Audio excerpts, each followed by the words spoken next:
Good evening and welcome to Gaming with Scott presents Behind the Masks, a Southgate media production. In this series, our heroes remove their masks so that you, the listener, can learn more about the player behind the character. We discuss topics of interest and encourage our players to go off the rails and down the rabbit hole. We hope this helps our audience get to know us better. Discussions and insights begin just after this music.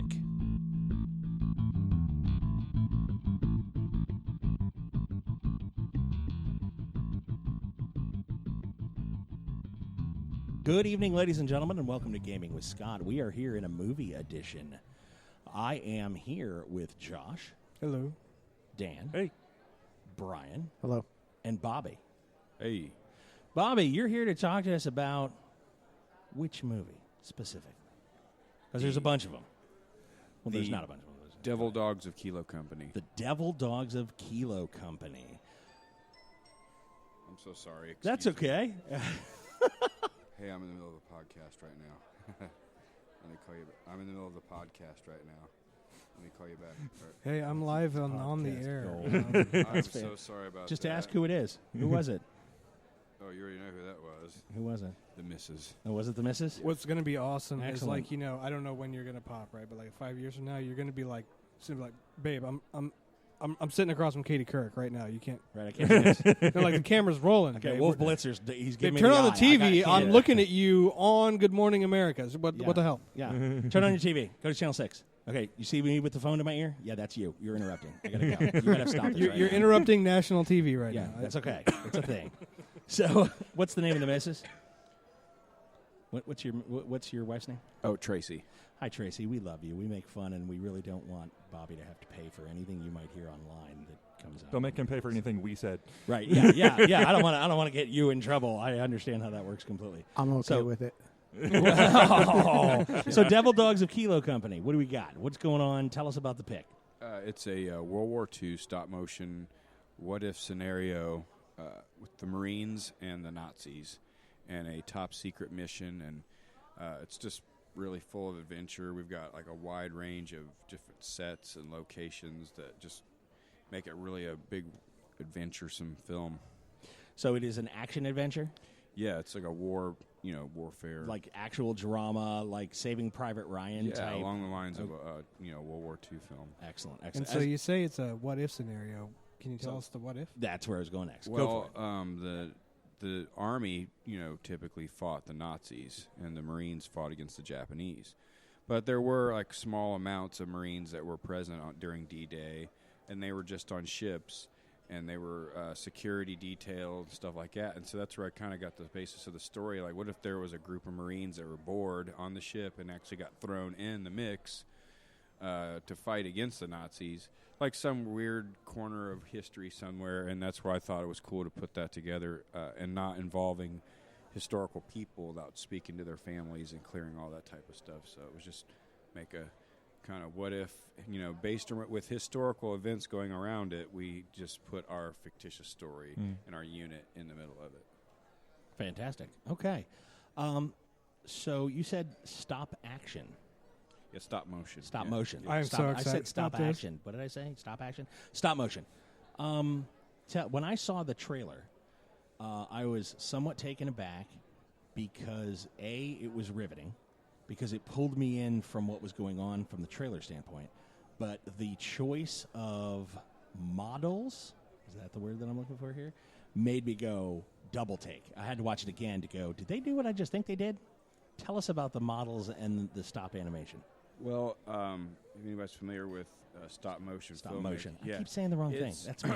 It's really just like a series of pictures that we take, and the action moves along. What models were you using? Well, we used a lot of different soldiers from like the 70s, some of the old Marx action figures from Matchbox, just a lot of like obscure plastic ones. I just looked on eBay and found a ton of different ones, and then went from there. And you basically you take the figure and you move it ever so slowly. Take a picture, and you keep doing that about 40,000 sometimes. I mean, do you know off the top of your head? I mean, how many pictures are actually in the movie? I mean, I think like when we last looked at it was like 40,000 some. Yeah, 46 something. Ouch. And that's just what you used, right? Right. I'm sure there were a lot of extras. No. No? You do everything you can to avoid any extras because Right. it takes so much time. Weren't there pictures where people's feet were in the way? I mean, you have some extras, you know. Yeah, but if Shots you took you have to shoot half a an hour second of stop time, motion with somebody's feet in the screen, somebody's getting punched.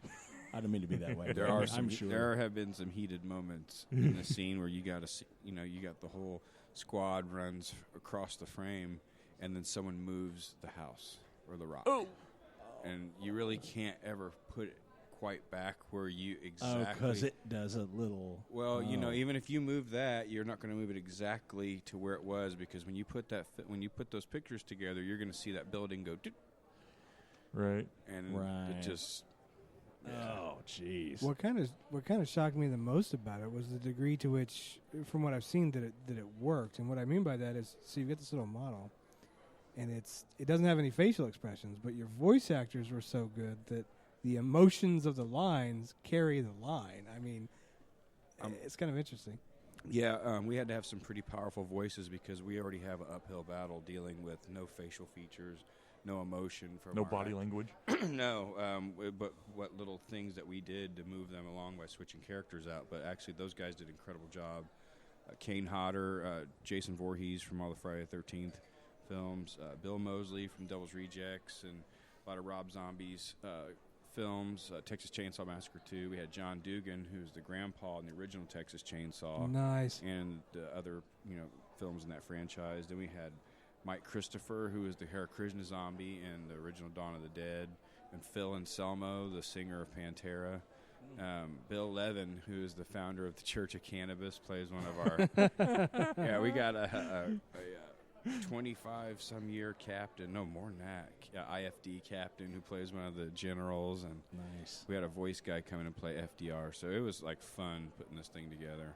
Yeah. So tell me, and because we're on a podcast, the audio aspect of it tickles me. How did you do your voice actor work? Did you have everybody come in together, everybody separately? Well, this is kind of an international project because all of our Germans recorded in a studio in Hagen, Germany. Okay. And they sent their tracks to our guy here in Indianapolis, Tom Russa, at Asthma Studios. That was kind of our base camp for a lot of our audio. We had Bill and Kane did their stuff out loud in Los Angeles. Okay. And then we went down to New Orleans to Phil's house and recorded with a big fella down there in their kitchen because their studio was flooded out because of some swampy flooding, But so then Mike Christopher sent us his stuff from Tampa, Florida. So Wow. And then you just kind of shuffle it all together. And yeah, it's been a challenge definitely with different microphones and different, Recording devices and recording environments. And Tom recorded all of our stuff in Indianapolis with a classic, like the 57 Chevy microphone, that's Nice. very expensive to rent in different studios. And then, we were hoping it would work together. But, I think we're doing okay with it. So Excellent. What was the most fun? actually get down in the dirt and playing with these guys and moving around. And, because you've got the script, but then your location kind of helps you flow with the story. Like, let's just make this like a strong point right here. This looks perfect. Just spoon some holes out, and there's the caves. And you get back into where you were as a kid when you played with them. And I think that's really the magic is when you watch the playback and then you see them move across the screen and you put the tank sounds with it and the gunfire and smoke. That's cool. I thought you liked the little blue wheel on Windows. Oh God, no. Yeah. He's referring to the infamous blue wheel. The Windows loading. Mm-hmm. The whirly thinking. gig. Right? Yeah. Right? Yeah, the little hourglass or on other ones. What it's used the to be an little wheel. autograss. Yeah. It's now the wheel, and it does not like all of this. Like all of it going on at the same time? Yeah. Nice. Okay. The amount of After Effects that's gone into this, after going out there and shooting these guys moving around and making them kick when they shoot or fall down and all that stuff, that's just maybe a third of the job. because then the real work starts, because you take it into the editing suite, and then you're trying to put all. It's like I really am like understanding the gaming side of it, because I feel like a video game developer, when you're going through and putting all the dirt hits in, then you got to go through and put the muzzle flashes, then the tracers, and then it's like, oh my God, I'm thinking these guys, in these Medal of Honor games and Modern Warfare, World of Tanks. Yeah, it's like, oh my God, someone has literally gone through in whatever program that they've done, and I'm sure it's 10 times what we're doing on this scale, but I got a lot of love for them. So that's kind of why it does bridge a little gap between, the films and the gaming. Oh, sure. Absolutely. Well, that and the creative, the idea of, well, how do you put the story together? Right. And how do you, so you've got this scenario. What gave you the idea? Well, I have a big collection of G.I. Joe figures, and a buddy of mine was over at my house one night, and he said, man, you need to make a movie with all these things. And I was like, man, I've always kind of wanted to, toy with the idea of it, and I thought, man, it would be so much easier with just some green army men, and right, you don't have to pose them, and that would be great. Because the old school GI Joes, are we talking about like the big ones? No, I'm talking about the 1982. Nice, but those are still articulated. Yeah, they sure are with the kung fu grips. Oh yeah. So you could have had to been like and every pose and every move would have been. Good luck. Yeah. How do you? Ugh. So how long did it take you to get all the shots? Well, really, we started a test like 3 years ago, and we just moved some guys in a tank from one end of a bridge to the other, and that took a couple hours. And I was like, wow. Take forever. Then we built this base and stuff, and then winter hit, and then we're like, And then I just one day just picked it up and then started building, town. I mean, the sets on this stuff was incredible, man. I mean, the town consisted of 32 separate buildings, and they all were numbered, so they went on different streets. It was like a Godzilla set, literally. That's cool. Oh, wow. Yeah. So you go from one end of the town to the other? Yeah, I mean, how the characters go through the film, there's separate parts of the town. Like there's a train yard and train station, and then you've got just the main center of the town. Then there's the interior of a church. I mean, it's really neat. I mean, you follow the tank down the avenue and the guys. So. Oh, that's cool. Yeah, we really just went, as far as we could, and I thought it was really neat being like a little Spielberg, because we're building huge sets, but they're tiny, and they're like made of drywall and cardboard and tape and paint, and right. We were getting into the little fine details in the church, and the castle, and it's just like a kid's adventure that adults could get totally too. Oh yeah. Well, this is, and I've just been smiling ear to ear thinking about all of the playing with the models and all of that. Now, Go ahead. Now roll for initiative and let's throw some D&D in there. Right, I'm like, because I hearken it, because I play Warhammer 40K, which I play Blood Angels and Tyranids for all the people out there that hate me now. But there's tons of little models, and you get to move them and do the whole thing. And it calls to me. Well, this film could inspire a whole new indie trend, and next thing you know, Warhammer 40K, and you got Lord of the Rings people making a whole Lord of the Rings movies going on. Anyway, point being, from an indie perspective, how did doing the stop motion and doing the models and all that and sets the way you did, how did that impact your bottom line in terms of what you would ordinarily cost to make a film of this scale versus kind of how you did it? I mean, do you think it makes it easier or harder is what I'm getting at for the indie developer after the fact? Well, they both have their different animals. You still have actors either way. Yeah. And that's a big cost on either end of things, is the talent. Yeah, and since we went with some bigger names, there was the bigger price tag that went with that. So this production literally, it's funny, my wife was saying, here goes your army men, and she would say when we would shoot, your classmates are here to play outside. It's so funny that you start off with some $1.99 bag of Walmart, army men, and then here we are, thousands and thousands of dollars later. It's not so funny then. Right?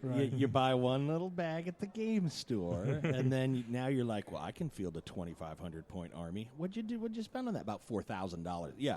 Same kind of scale. You're making a whole movie, and now it's even, not the same dollar amount, but that's that same kind of, now I have an entire town. Millions of dollars. Oh, sorry. Yeah, that kind of thing. Your class. castmates are here to play. So did you only film at your house, or where did all you film? No, we actually filmed at a couple parks near my house, the woods near there. We went to Eagle Creek to shoot the whole USS Saratoga, the aircraft carrier scene with all the Marines on deck before they. It's the scene that introduces us to the company, Right. and the Colonel Talaska, who is our main good guy character, but some local places, and then we did some stuff inside my garage with a green screen. We started working with that a lot, but then we went more into the outside, which is a monster in itself, as Brian will tell you. I mean, Tell us, Brian. yeah. The sun is not your friend Why? because it's not consistent. Well, that's what I was Like going if to ask. if it would stay out, it'd be awesome. And If in it one would spot. stay hiding, Oh. it would be awesome. Not even so much the fact that it moves, but the fact that it's bright one minute, then then it's not. Oh, so you get the fit, you get that on Yeah. the. See, because that's what I was like. You was like, well, we took it outside. We did a lot outside. You can't get outside to sit still. Well, the How night. did you do that? And the night shots, we had some shots that we were shooting in the rain, and it turned out really well and looked beautiful. Really? But what it did not was make it easy. Yeah. Sure. Do you have scars inside?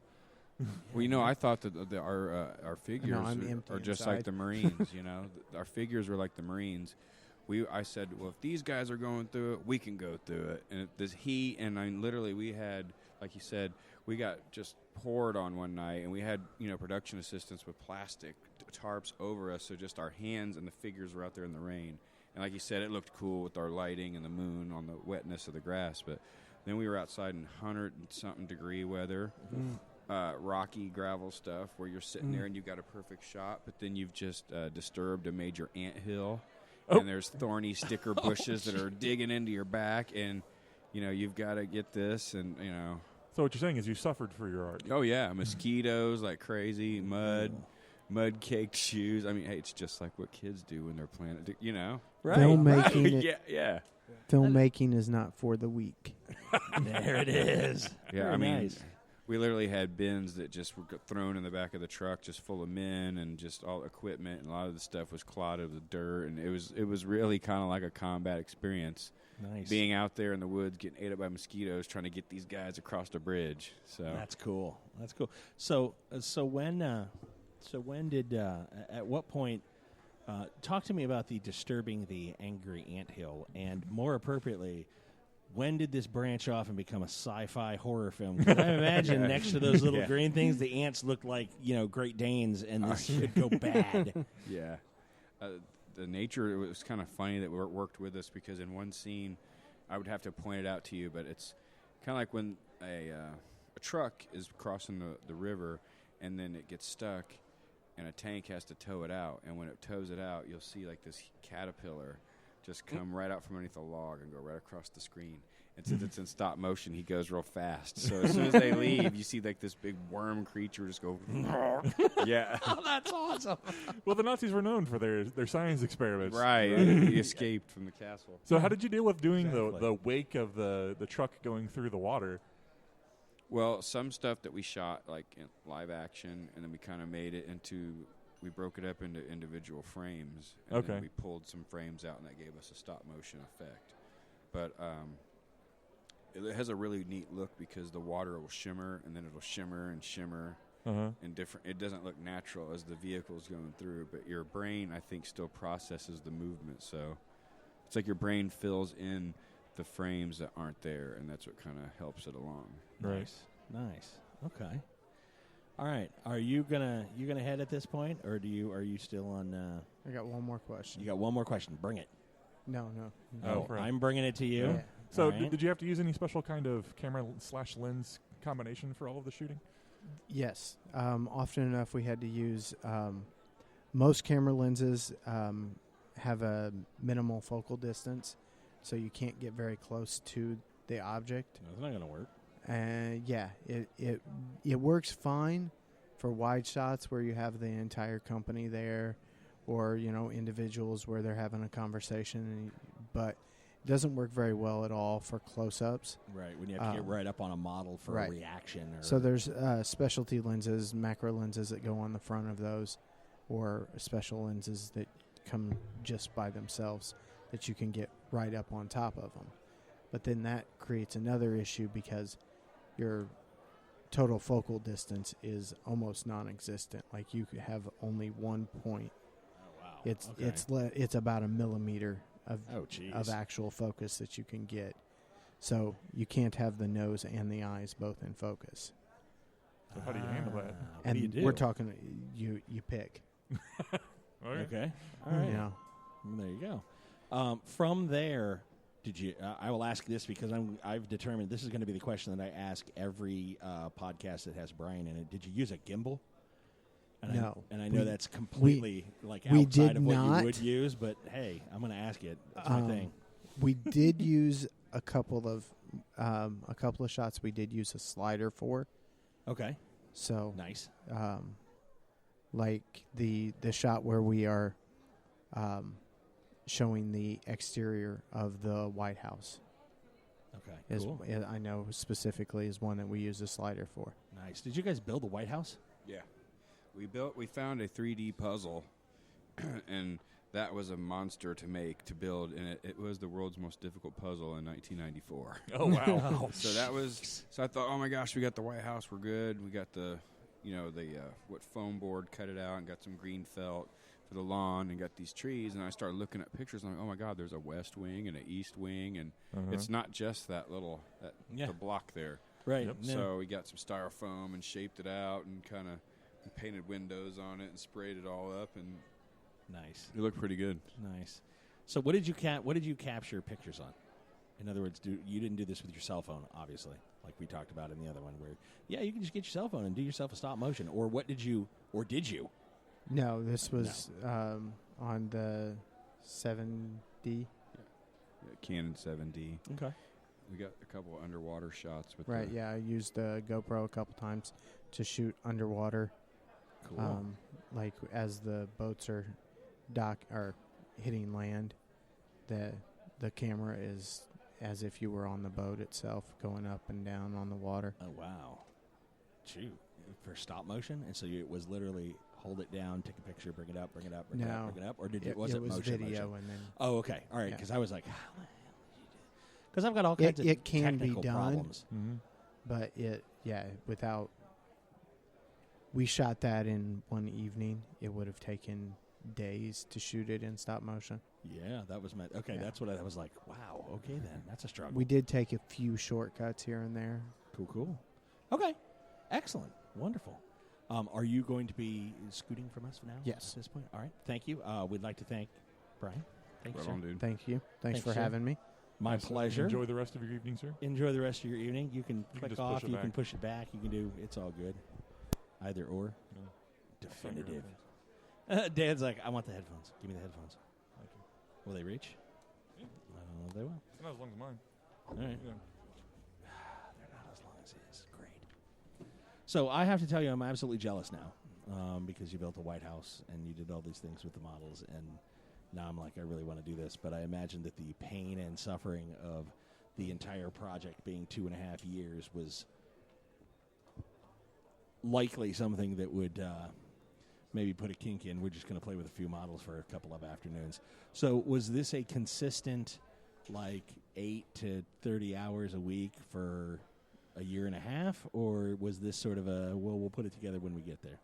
Well, we were actually shooting scene by scene. A lot of things were shot out of sequence just for the sake of us being able to use a huge pile of rubble from a construction site to use as a mountain. We wanted to make sure we got that before all the weeds grew too tall. There was a lot of things that we took into consideration. We tried to go in order, but actually, in filmmaking, you have to go, and Dan, you have to go and do pickups and get the things that sometimes you leave the harder things for later. Sure. So actually, while we were shooting, one unit is working while the other is building sets for the next scenes that are going to be coming up in the future. Sure. Excellent. So there was a lot of activity going on around, and a lot of it, what I love about the film is it's experimental in a lot of ways because Heck, you've never had to build a White House before or build a Right. castle out of cardboard, but it would be fun if you did. If you went to Walmart and got some spray paint and got a steak knife out of the drawer and some tape, you'd be surprised what you can come up with. Sure. So a lot of things we were just experiment with on the fly, and hey, come over to the garage and check out what I built, and we made different scale trucks, like a larger scale transport truck, so we can get interiors Oh, nice. of stuff going on inside. And then we'd switch to the smaller version for the wide shots. For when it's driving across the bridge. Yeah, or yeah, wherever. exactly. Nice. Yeah. So Okay. Let me zoom out for a second. Although, are you about to ask about film? Mhm. Go ahead. So how hard was it keeping everything in scale? Well, the scale we used on this film is 132 scale, and there's charts out there that shows you how there's HO scale, there's G scale. A lot of it's railroad and train Yeah. scale sizes. Right. But then action figures have a different scale sizing, and then vehicles have a different scale sizing. Ugh. Yeah, it's like trains and model planes and ships, because they're all different sizes. So they all, like ships will come in 1/700 or 1/444. Right. So what we used was a 132 or 54 millimeter. And For our European brethren. yeah, Or exactly. our Civil War reenactor people And who so, did the Napoleon stuff. and a lot of yeah. it was trial and error, trying to order something. So you get the tank, you set the man next to it, and it's like, all right, he'll work. Sometimes you're like, that ain't going to work. Yeah. That tank is huge. Yeah, Or that tank is really tiny. right, that ain't going to work. But then there you go, improvising. Hey, spray it to look like that one, and then we can have it on a wide A shot. wide shot. Yeah. Yeah. Of Out, it in- out in the field in Yeah, the or distance. just like, all by itself. Exactly. Or do a little forced perspective. Right. Yeah, exactly. Yeah, and so a lot of stuff. It's funny how it worked out, in our favor. Just doing they did it. Cameron did it in Aliens, like a lot of forced perspective stuff with Yeah. the whole colony and the vehicles that they used, and some of the puppeteering on the Queen Alien. A lot of stuff was 1/4 the scale. So Nice. yeah, really interesting getting into the scale of your background and all that stuff. So Yeah, that's cool. So, personal interest of mine. So, you weren't just the master of the show here in terms of that. You were also the primary writer, correct? yes, So, I was going to hit you with some writing questions. okay. What's your favorite thing about this story that you just told? Well, it's like the Marines are known for fighting in a lot of major, like just really difficult battles and overwhelming situations with like less than what is would be issued to a standard soldier, and they do it with a lot of heavy losses. But it's just like this Herculean, attempt to win or to live, and I wanted it to be a small group of guys that was going through hell, and you want to. I make it to where you almost feel sorry for these guys. Like, God, it's never letting up on them, and they keep getting all these missions, and it's like, oh my God, that's what the Marines is about. So it was kind of what I was kind of portraying or getting that across. Cool. Nice. And when did you? At what point did this story creatively come alive for you to where you were like, I'm going to run with this and I'm going to make this and see it through all the way? Like, when did it really kind of pop for you? Click. Yeah. I think when I started building some of the sets, Nice. that's when it started coming to life to me. Like, wow, this, because when you look at some of the Star Wars stuff, how they built these, like the Hoth thing, it was like a big couple tables wide, and it was this big snowy ground. You can just imagine it happening here. And so when we took time to really, that was fun because it was like, wow, let's literally make this. Everyone knows that it's going to be a stop motion film, but I want them to be like, wow, look at the detail. Look how they like made it look like all that, like they were trying, Yeah. So when I think when we built like the HQ, and it felt so Star Wars just to me, the way that we were literally like spraying and making these sets, because it felt like, and I've seen a picture of George Lucas, literally with a little lens looking at a miniature set of Indiana Jones and Raiders of the Lost Ark when they're digging in the desert, and it's just a bunch of tiny figures and like hills. Looks like a total railroad setup, and I'm like, man, this is so cool. That's awesome. Yeah, and I've seen the similar photos with the exterior of the Death Star that was literally a table build, and he's down at the end. Lucas is like, okay, here's the trench, the Death Star trench that we look in the hole, and it's all tiny scale. The big guns that we're firing were only like this big, but he's going to bring the camera in, and we're going to come through here. And I understand exactly what you're talking about. That would be just so cool. It's just kids. It's like going back to like when cinema was kind of just all the special effects stuff was coming out, in the beginning of like, Star Wars and Star Trek and all this stuff. And every week someone's coming in with some new technique they just figured out in their garage. Like, hey, let's make this, let's run with this. And it actually worked on some of the sets of these films. A buddy of mine, Jeremy Sheldon, he's a special effects guy, and he's just got done working on the new Star Trek, built like 200 alien suits for that stuff. He's built the Iceman suit for the Gotham TV show. He's working in Hollywood doing a lot of stuff, and he's in love with this film. He's like, man, come out here and do another one. We'll run around the mountains and shoot this stuff out here. Nice. It just brings everybody back to your childhood when you used to play with these things, Right. And Sure. Absolutely. And then you're telling a story that's, you can really it's got some teeth, and you can really get into it, and then you get invested in the characters, and then you're like, yes, this is what I want.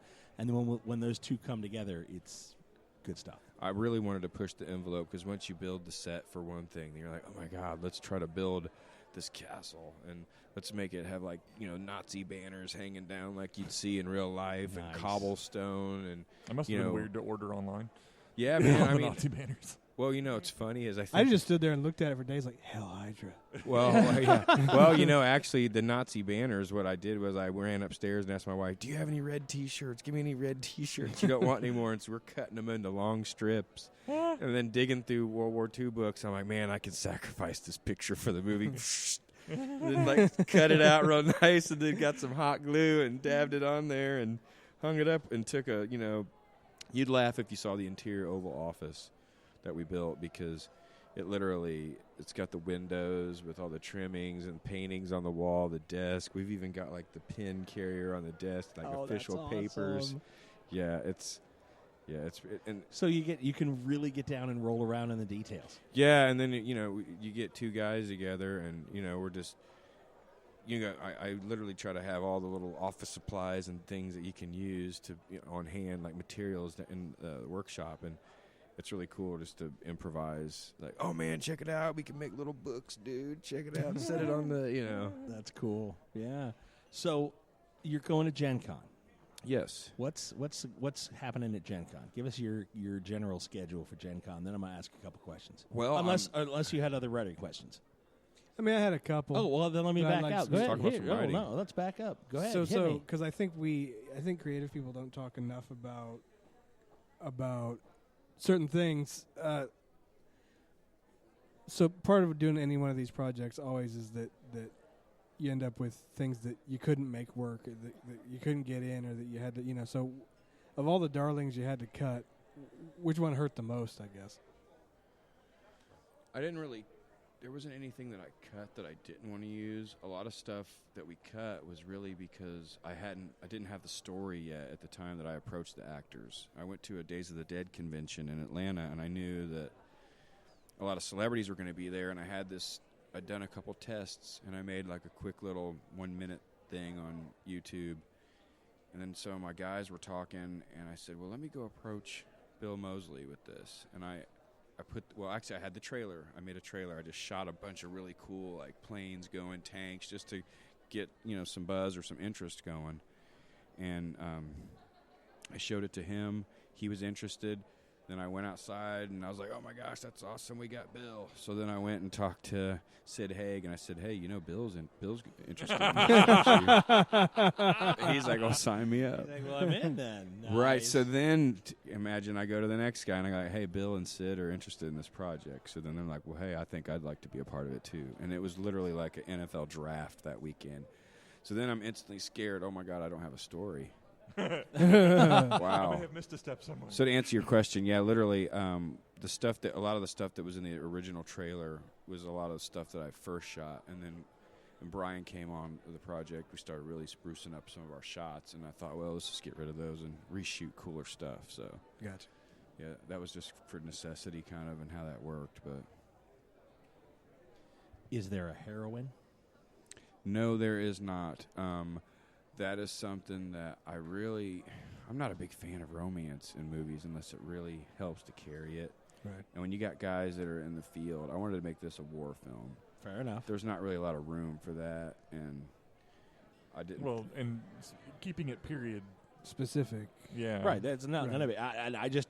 I asked on a whim in But it Devil is- Dogs of Kilo Company 2, Part 2, then yes, road that trip is with back to France when they're liberated, and then there'll be all kinds of... Yeah, I'm sorry. a coffee and a digress. I'm gonna get scone in in the trouble. little cafe. Right. No, Mademoiselles. there that is something I'd like to expand on if I was to do something like this in the future. Like a love interest, show a little bit of a civilian life at home on the farm, then the big call to arms, and then the girl that gets left and the letters. There's a lot of that could totally I play don't want to into it. close my eyes. Yeah, give the girl something to look at there. It Right. happened. It happened. It did happen. I know. That's going to be a clip, right? Fine. Okay. You do this to me every time. I do. I show my soul, and then you just throw it out there like. I do. I just clip the ends off and throw it out on the internet. And then I'm just for standing laughs. there in the middle of the. Are you not entertained? Yeah. That's- Just yeah. purely for And then laughs. Tumblr's all in a rage. Right. Then the Tumblr comes out. Oh, please, Tumblr. You're be talking nice about to the us. writing of this. It's so funny how you have a plastic soldier and you've got to make this guy be a Yale graduate who's a captain who everybody resents him for being the Yale graduate, and then the first sergeant works in the steel mills of Chicago and has 3 kids at home, and you know what I mean. It's like Right. it's just crazy how you got to give these guys like a background. Backstory. Yeah. Yeah. So, Yeah, you got to roll with the backstory. That's Yeah. fantastic. Mm-hmm. Did Is you that- pull inspiration from anywhere specific? Well, actually, Bill Moseley did graduate from Yale. Nice. So I Nice. threw that in there. I do like Sergeant Rock, those comic books from Yes. the 70s. I mean, that stuff really great reading. My dad read it, and GI Combat and all that stuff. And then it was like those people had hard jobs then. They weren't like IT workers or, you know what I mean? Hey, IT's hard. I don't know. I'm not Have you ever- knocking it, but Have you tried to rack a server? That's really difficult. Those things weigh like 100 pounds. Come on. I've just stepped in something here. I do IT for the Guard, and there's nothing like 2 sergeants majors standing on the other side of your desk asking overlapping questions about why the computers aren't working. Oh, yeah. Right? Have you ever had to bounce a router in the middle of lunch when everybody's trying to get out to Facebook? I call What? you guys. Seriously? I call you guys and I plead, please. right. See, I accept bribes. Oh, yeah. Chocolate, usually. Computers are very important. It'll stop up everything if they're not working right. Right, exactly. So, okay, you got other writing thing? You good? You got another one? I had to go sideways and fishtail us, and then it went horribly wrong, and I don't know the Fix it in editing. You're doing it now. You're babbling. No, I'm not. You're To babbling. Gen Con! I'm just to Gen Con. Dun dun dun. Con. Gen Con. Tell us what you're doing in Gen Con. Well- see, Gen Con saved us all. We reached out to Chuck Boudreau, who is in charge of the film festival there, and he loves Devil Dogs and wants to give us a little opening in there to screen it there. Nice, a little love. Nice. Huh? When are you guys screening? We are screening at 3 o'clock on Thursday.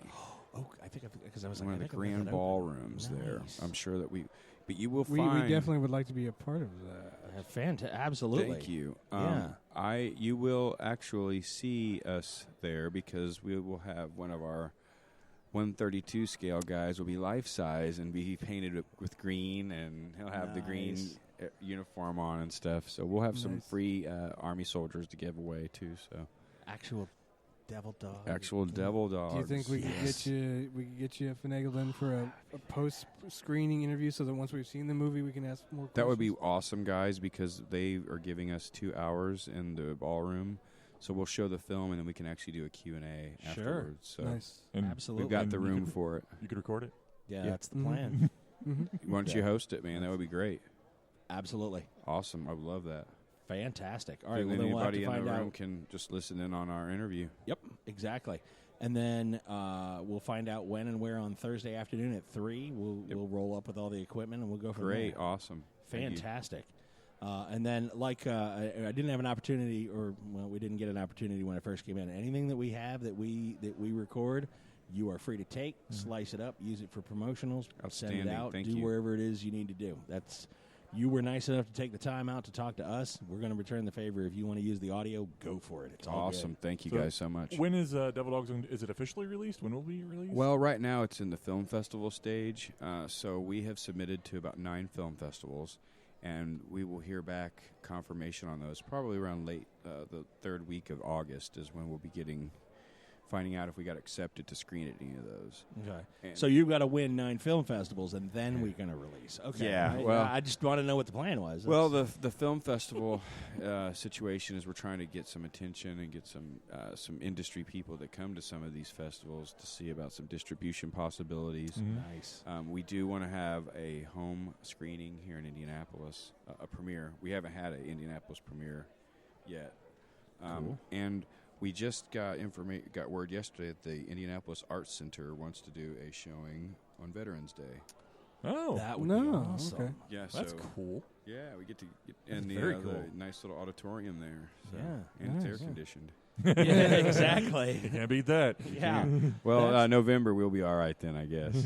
Nice. So I asked this out of every indie, and I just want to squeeze it in. So, and just by indie, I just mean that you're an independent developer.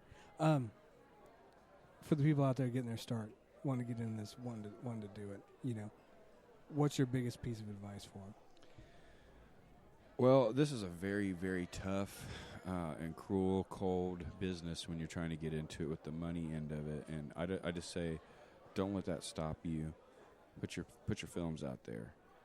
If you go and borrow an old camcorder from your dad, get you a pen and some paper, and just write a story. Write a short and go out there and shoot it. I mean, and have fun. Find some cool characters, get something you're into. It doesn't have to be $1 million budget. Everybody that's on that scale now didn't start there, and I guarantee you they had a lot more fun when they had less money. Because you get to actually be a lot more creative, and you got a lot more freedom to play. And if it doesn't work, then we'll change it this way and we'll do it. But I guarantee you, if it weren't for paying bills and the way that they're living now and having to do it at that scale, a lot of them would probably enjoy some of the earlier works that they did and the experiences they had shooting them. Nice. That's fantastic. Mm-hmm. That's really good stuff. Anything else scheduled for Gen Con after Thursday? Well, actually, not really. We're just kind of editing another project we've got out there, Belly Timber, and trying to get that guy. But I was in it. I'm not sure if we've heard anything about that. Yeah, What? Belly No, Timber. what belly timber? What is it? belly timber? What is that? Is that burger that has the ribs on it? That was so tasty. Yeah, it's the guy that's got the beard. That's the reason he's got that beard growing. Yeah. Yeah. Oh, are you back into beard mode? Yeah, we're gonna do some reshoots. So okay. Oh. or more shoots Are or you going to have to scream at people again? I don't know. I hope not. Yeah, We heard wait till the end, wait to the end, wait to the very end of the trailer, and then it was like, wow! And I'm yeah, like, I love that. Yeah. yeah, I have nightmares about that. Yeah. Still. It made me uncomfortable with our friendship for a few days. Just wait till you watch the movie and see with my shirt off for like the entire thing. Oh, no, Dan. How's that different from Saturday? Yeah, good point. covered in that's more a whole- mud. Dan was like the quiet guy on set that we were shooting all the main characters, and he's kind of he's the big silent dude in the family, and so he kind of got pushed to the back of the shooting list. So he's there every day of the shoot, and it's like, man, he's being real good about it. It's like, have you realized that we don't even have this guy on camera yet? And so 2-3 days of shooting go by, and we're like, oh my God, wait a minute. We're thinking of things to shoot, and they're like, will we please put Dan on camera? So we're like, all right, cool. Dan, go grab that log and act like you're carrying it down that way. And then get beat by a 15-year-old. Yeah, and then I was like, wait a minute, that stuff looks great. Get Dan back over here. And every day after that, it was like, hey, get Dan back out here. Hey, just Dan, do this. Yeah, scream. And then I wasn't there one shoot, and they said, you're not going to believe the screaming that he had to do in the cameraman's face and That's awesome. shaking this guy. Picking Keenan up over my head and walking with him. Yeah. So Dan, he was the quiet guy that was sitting in the back. All of a sudden, it's like, hey, put your lunch down. You're in now. Yep. And if you know Dan at all, he then becomes the freak of the hour, and it's a good thing. I Uh-huh. say it with love, but then it's like, "Roar!" And you're like, oh, where did that come from? The quiet guy? What? Yeah, it frightens It's me. in there. Yeah, It's it's in in there. there. It is in there. It's in there. Success and homicide, people. You gotta want it. And it's a cruel mixture that but it comes out. It's a beautiful patina, or is that patina? I don't know. I pissed somebody Patina. off just now. It's patina. It's patina. Patting it. Well, then it's Yeah, Jif too, right? Oh, don't. We're going to have an IT moment here. It's GIF, and I don't care what you have to say because I can mute your mic. I'll go to the GIM in Germany. Do you notice how Dan's not talking at all? Do you notice how you can't hear Dan anymore? Wait, hold on. No Dan. Dan got muted out in editing. That's I hate awesome. when that happened. The Giffers have it. The Giffers have it. Ta-da! Win one for the Giffer. That's how that works. Excellent. Okay, so Kilo Dogs of... Devil Dogs of Kilo Company. I can't even think today. I haven't had dinner It's yet. the heat. It's the heat. It's the ice trolls all over Devil again. Dog. It is the ice troll. They were ice giants, you son Frost of a bitch. giants. So Dan's been on me because I mixed up a couple of words in the last podcast that we had like 8 times, and now they were ice giants. They were not frost trolls, and it is the Devil Dogs of Kilo Company. Sounds like he's been practicing in the shower. Also, Ice giants. Yeah, I was. Shut up, you. Okay, I'm better now. and for the record, God. we did not cuss once during this entire episode until he did. Oh, wow. We held out all the way to the end. That's right. Almost made it. Not What did much I in the say? swear jar. Oh, I did. All right. Well, I got to put Bad mine in the Scott. swear jar. You dropped the B bomb. I did. Oh, darn it. That's Hey, right. guys, I might actually need your help out there because this will be my first Gen Con. So if I run at you screaming and don't know what to do or where We'll the... get you. Would you? Yeah, this is Young really- Padawan, yeah. the Force will be I'm a strong with greenhorn. Yeah. You want to tell Bobby about your recording plan for Gen Con? So we've got one of these kind of carts, which is the little one over here. We're going to get a little bigger. It's got a deck that's a DJ deck. So you put your laptop and you put your thing and your lights and all of that hook up to it. What we're going to do is we've got a box that we can set in the middle of that all of these will attach to. Oh, we're wow. We're gonna have all 6 mics out on a rectangular cart that we're gonna record and walk. Like we're gonna go, hey everybody, and then we could do interviews with 5 people at once and just be like, all right, next 5, all right, next 5, Oh, all right, that's next killer. 5. So that we're gonna take the con and we're gonna record, and because one of the things was table space. If you go to buy a table, it's like $1,200, right? It's like, okay, I don't. No, let's not do that. And if you come into places like the food court or whatever, it's really crappy audio, and there's lots of things. So we need a place to set up that we can set something down where we can attach the mics to it, where we can, how are we going to do? And I finally got this cart solution that I think is going to be perfect. And we are going to guerrilla record the entire Gen Con. Cart right there. Yep. Yeah, you know. I am fighting the urge to cosplay like Ruby Rod from The Fifth Element and just walk around and just do that. Dude, that's a Do it. moving party, Yeah. rolling party, and you get to walk the whole convention and talk to all kinds of Yeah. You can talk to all kinds Sometimes of people. there are disadvantages to having a booth, because you're just stuck right there next to your neighbor, and then the guy that's got the books and the girl with the jewelry, and you don't get to move around. Yeah. And you've seen them for 3 days, and you want to Exactly. kill one of them at Yeah, least. you watch them eat their lunch, and Yeah. they Oh, yeah. And they chew with their mouth open. right. And the fact that they put mustard on their bologna makes you just want to kill them. Yeah. Well, and then it's also this effect like that happens, like where you're sitting there and so nobody's, and you're killing time, so you're reading a book, you're looking at something, but that makes you less approachable. Oh yeah. So people don't come up and engage, right? Because they're like, oh, he's, but He's taking a minute for him, so Right. I'm not going to, I don't want to interrupt.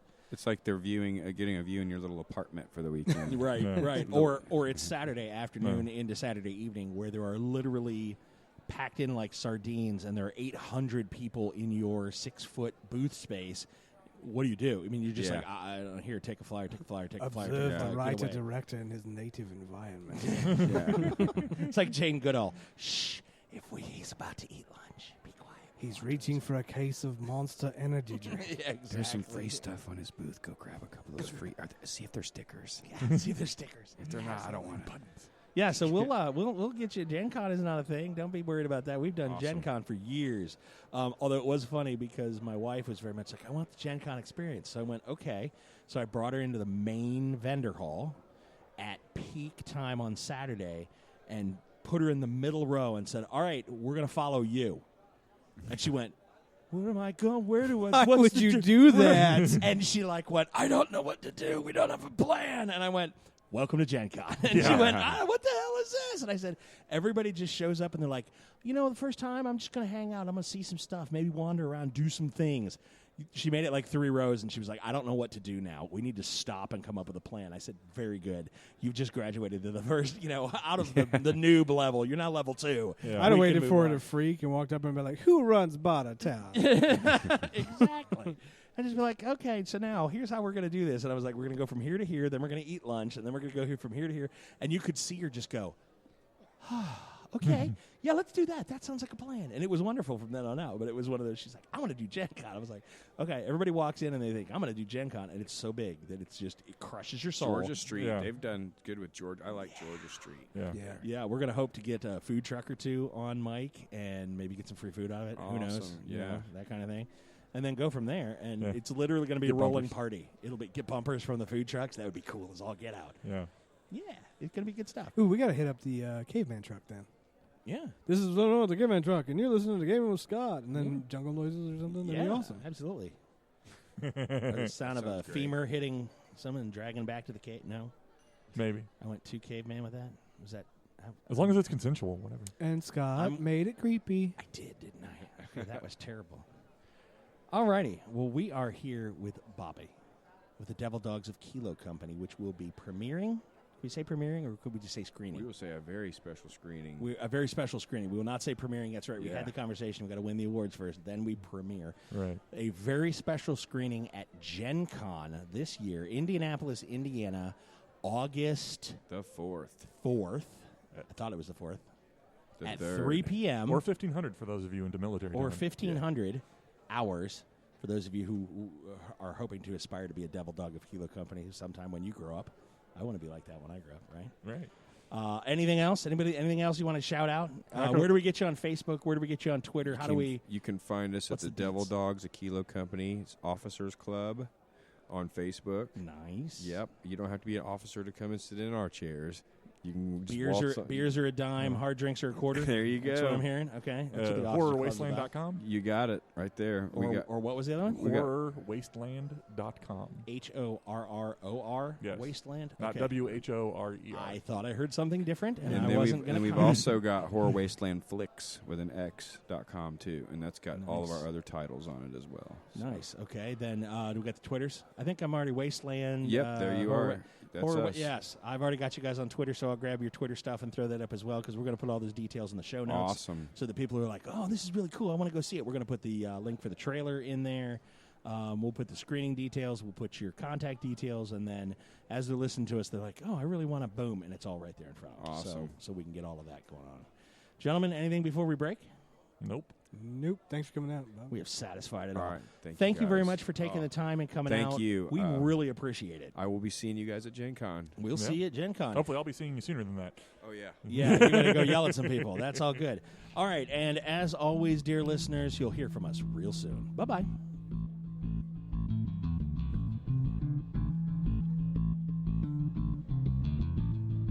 And that'll do us tonight for Gaming with Scott presents Behind the Masks, a Southgate Media production. You can always send us an email at gamingwscott@gmail.com or catch us on Twitter. Josh Elliott is at Asmodee369. Dan is at Malkware. Josh Jackson is at ActionJack853. And Rico is at R1CO. Or me, Scott T, at GamingWScott. You can also find us on Facebook at facebook.com/GamingWScott. Remember, superfans, the more you share, the more we make. If you love what we do, share it with your friends. If you don't love what we do, please share it with us. This show will only be made better by listener participation. Send us email or comments on Facebook, or send us a tweet of the things you would like us to discuss. We promise we will get your comments and topics on the air. And as always, you'll hear from us real soon.